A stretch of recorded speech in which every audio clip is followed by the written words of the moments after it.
KR Anna arts and commerce college Dhanera की ओर से आप सभी का हार्दिक स्वागत करती हूँ।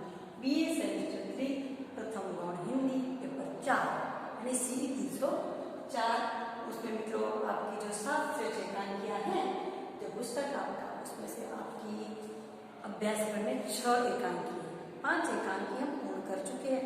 अभी अंतिम एकांकी जो है कालपुरुष एवं अजंता की नृत्य, इसके लेखक है डॉक्टर लक्ष्मी नारायण लाल।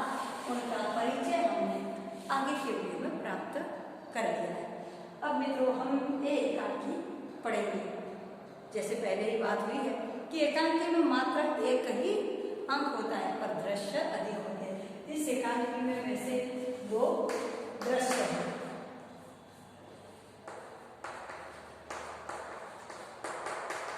तो यहाँ पर हम प्रथम दृश्य की चर्चा करेंगे, पर इससे पहले मैं आपको पात्र की बात बता दूं। कितने पढ़ेंगे?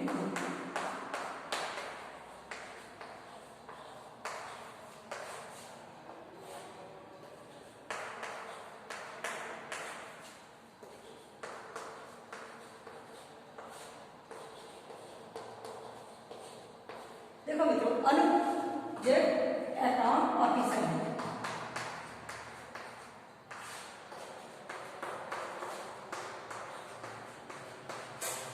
अनूप एक अकाउंट ऑफिसर है। प्रभा उसकी पत्नी,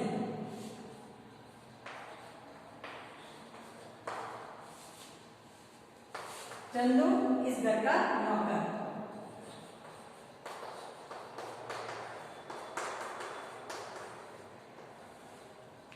मुनि एक मेहमान,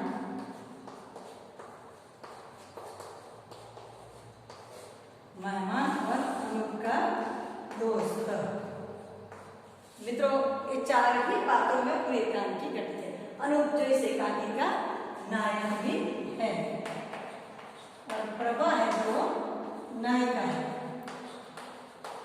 ये 4 ही पात्रों में पूरी एकांकी घटित है। ये एकांकी मित्रों कैसे है?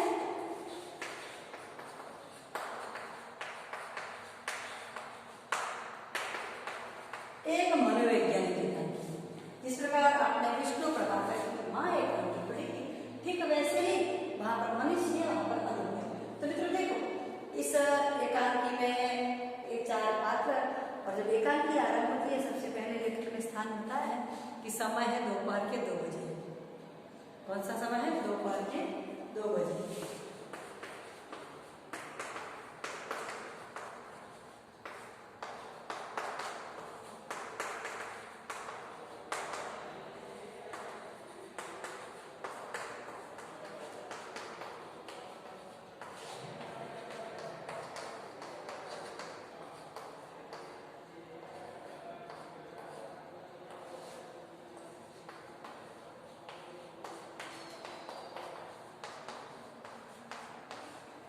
दोपहर के 2 बजे है और स्थान है एक का क्षेत्र, स्थान है अकाउंट ऑफिसर अनूप का कमरा। इतना आपने देखेंगे। अब एकांकी आरंभ होती है। एकांकी आरंभ होती है, बाहर शोरगुल सुनाई देता है और अचानक अनूप अपने कमरे से और बाथरूम से बाहर आता है और हाथ में तौलिया है। जैसे ही चंदू उसका नौकर सामने आता है उसकी ओर तौलिया फेंकता है, नौकर आया है, पूछता है कि क्या है? चंदू कौन है जरा देखो तो। वो कहता है शायद वही जो गूंगी भिखारी है। तो कहता है दरवाजे के भीतर कैसे आ गए? खुला छोड़ा था। कहते आप दोपहर को लंच में आए प्लेट में, शायद उसी वक्त पीछे पीछे आ गए।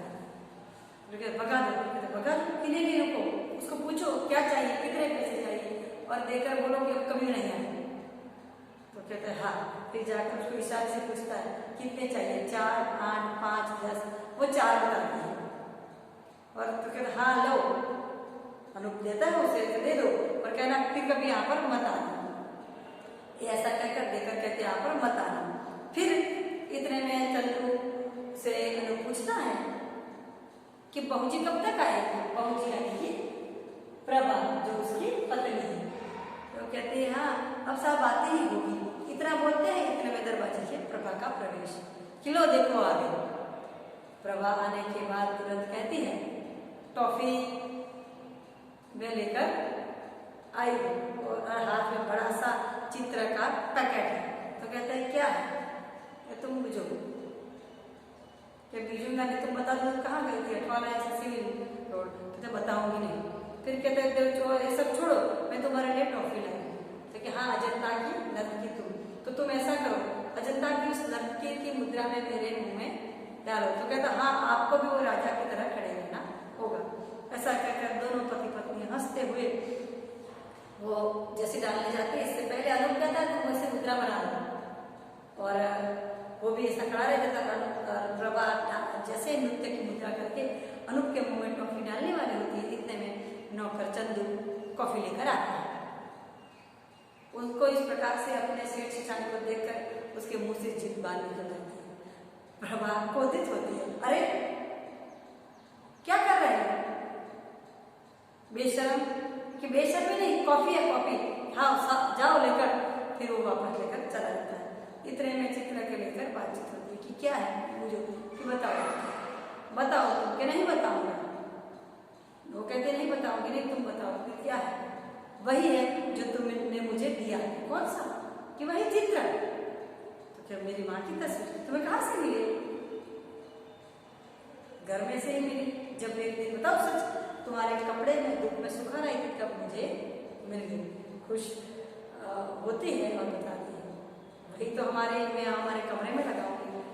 तो अनूप थोड़ा चिढ़ कर कहता है मुझे वो टेस्ट ही अच्छा नहीं लगता और कल्पना में हर चीज सुंदर होती है। तो प्रभा कहती है बड़े आए कविता करने वाले, जाओ टेस्ट की बात ही कहाँ है? माँ का चित्र तुम्हारे लिए श्रेष्ठ है। फिर वो दुखी होकर यही कहता है क्यों तुम वो चित्र लगाना चाहते हो? नहीं लगाना। इतने में जो उसके दफ्तर से फोन आता है तो बातों के बीच प्रभा उठाती है कि नहीं आज साहब नहीं आएंगे। फिर रख देती है। फिर कहती है तुम दफ्तर के साहब, मैं तुम्हारी साहब। ऐसा कहकर दोनों वार्तालाप करते हैं। फिर वो कहता है क्या मैं भिखारी का पुत्र था इसीलिए? प्रभा जोर से चीखती है नहीं, ऐसा तुम कब समझते हो? क्या तुम मेरे माँ का चित्र लगाकर उसको नुमाइश की चीज समझती हो? नुमाइश का मतलब दिखाने की, नुमाइश की चीज समझते हो इसीलिए। और कहते हैं इसीलिए मैं जितना बोलना चाहता हूँ उतना तुम बाहर लाती हो। कहते नहीं। प्रभा कहते चुप हो जाओ, तुम पता नहीं कैसे हो, अभी तो अच्छे खासे थे और कैसा मुंह बना रही। तुम बोलना चाहते हो तो मैं बुला दूंगी, मैं उसको नहीं लगाऊंगी। फिर कहती है तो अच्छी बात है कि तुमने मेरा वरण किया, तुमने मुझे स्वीकारा तुम्हारे परिवार वालों के विरोध के बाद।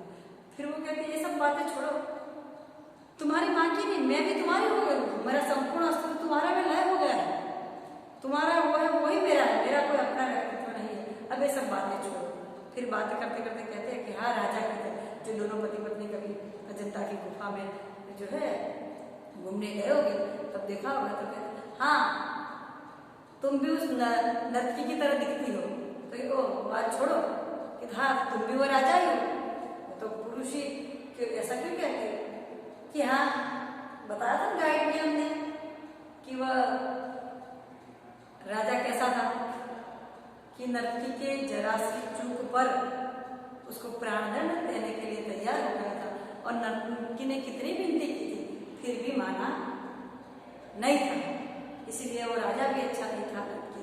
अब तुम मुझे कभी अजंता की नर्तकी मत बुलाना। तो वो भी कहता है हाँ चलो उनको छोड़ो, तुम मुझे वो राजा भी मत देना। ऐसा वार्तालाप करते इतने में दोनों पति पत्नी के बीच के इस वार्तालाप के बीच में अचानक से फिर से जो दरवाजे पर घंटी बजती है। तो घंटी की आवाज सुनकर प्रभा कहती है अरे कोई ऐसे घंटी बजाता है? अनूप और दोनों हंसते हैं तो कैसे बजाते? चलो तुम अपना मुंह फुलाओ। वैसे अपने पति को मुंह फुलवाती और ऊपर से उंगली से दबाती चपल देते कहती है ऐसे बजाते हैं। और वैसे अनूप अंदर जाता है और प्रभा यहाँ पर वो पत्र खोलकर पढ़ती है। प्रभा पत्र निकालने के बाद जोर जोर से हंसने लगती है। वो डफर फुलिश इडियट ऐसा कहते सब इंग्लिश शब्द है कि जो मूर्ख व्यक्ति था अनूप इतने में अंदर से आता है। ये क्या है? किसका पत्र है?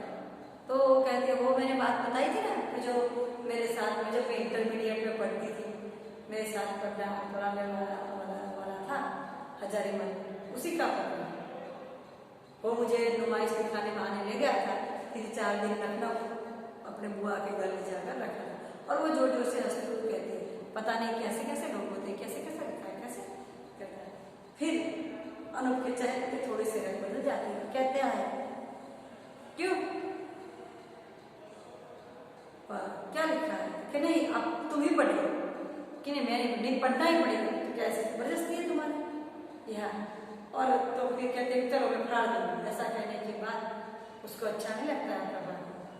और फिर वो कहता है कि तुम्हारे कितने पत्र आते हैं, अभी आए, पहले आए, कहता है कि नहीं पहले भी हमारी शादी का संघर्ष था तब आए। तो पता नहीं प्रभा के मन में कोई ऐसा भाव हंसते हंसते कहती है पता नहीं उसको कैसे मेरा पता मिल गया। फिर अनूप व्यंग्यार्थ में कहता है ढूंढने से सब कुछ मिल जाता है, क्या चीज है। और प्रभा उसे कहते पढ़ो, वो नहीं पढ़ता, तो चलो मैं फाड़ दूंगी। पढ़ने के बाद तुरंत वो पत्र के टुकड़े टुकड़े करके अनूप कहता प्रभा इतने वो अंदर चले जाते हैं। और यहाँ पर खड़ा रहकर सीधे पीने लगता है। फिर से दरवाजे की घंटी बजती है और जो मुनि है उसका प्रवेश होता है। इसका मुनि का प्रवेश, जिसका मित्र है, जिसका उनका दोस्त या मित्र है, उसका प्रवेश होता है। उसे देखकर अनूप पूछ रहा ओहो तुम आ गए, मुझे तो लगता था तुम नहीं आओगे। क्यों? फिर मुनि सीधा ही कहता है अतिथि का मतलब क्या होता है, बिना अतिथि बताया आ जाए भाई कल तो मैंने सोचा तुम चले जाओगे, कि नहीं कल मेरी गाड़ी छूट गई, कि मैं भी बाजार गया था, प्रभा भी गई थी। और भाभी कि हाँ है आप, हाँ मुझे मिलना है। तो शायद मुझे देखकर शर्माती है, तो चिल्लाता है प्रभा आने में देर करते। अनूप उसे लेने जाता है, लाकर उसको दोनों का परिचय कर देता है। कहता है मुनि देखो मेरी वाइफ मेरी पत्नी प्रभा है। प्रभा से कहता है प्रभा ये मेरा मित्र मुनि है। दोनों इतना वार्तालाप करते हैं और यहाँ पर जो प्रथम दृश्य पूर्ण होता है। तभी तो जो पहले प्रथम दृश्य की घटना हमने देखी कि अनूप प्रभा और मुनि चारों पात्र है, लेकिन अनूप के मन की जो डस स्वभाव की जो वहम जो कहते हैं शंका, उसका बीज बोया गया है। जब वो पत्र आता है तो उसके मन में ही है कि प्रभा मेरी माता को दिखाना चाहती है। वास्तव में प्रभा के मन में ऐसा कोई भी भाव नहीं है। वो उसकी माता को एक इज्जत देना चाहती है कि चाहे जो भी हो भले। और अनूप के मन में घृणा घृणता की गलती क्यों है, क्योंकि उसकी माता कौन है, अंधी भिखारी। उनकी जो माता है वो